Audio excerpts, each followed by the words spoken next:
যে ব্যবসার করে জন্ম নিছে সে অন্য মেয়েদেরকে ব্যবসায়ী বলবে। তো এই ধরনের থার্ড ক্লাস ছেলেগুলারে মনে করেন যে কি করা উচিত?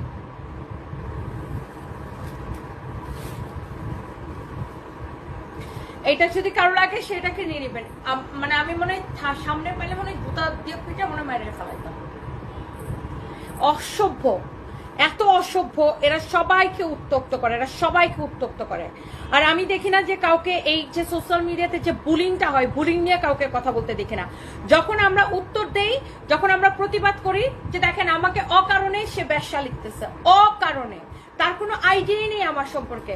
এখন যখন আমি প্রতিবাদ করতেছি তখন তুমি খারাপ, ও তোমার তো মুখের ভাষা ভালো না, তোমার তো রাগ বেশি, তোমার তো মুখের ভাষা ভালো না, তুমি মানুষকে এটা বলো সেটা বলো।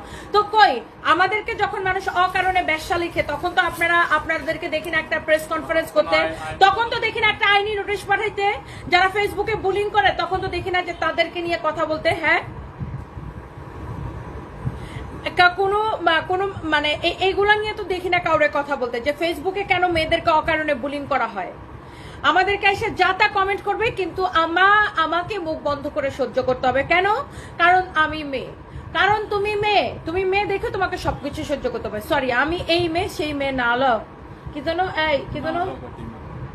এই মেয়ে সেই মেয়ে না লো, এ সাক্ষাৎ এ কোনো সাধারণ মেয়ে নয়লো, কি জানো ডায়লগটা বলে গেছি, এ কোনো সাধারণ মেয়ে নয়লো,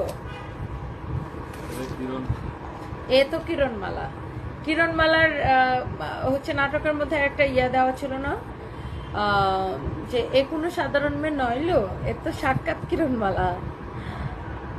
আচ্ছা, বাই দ্য ওয়ে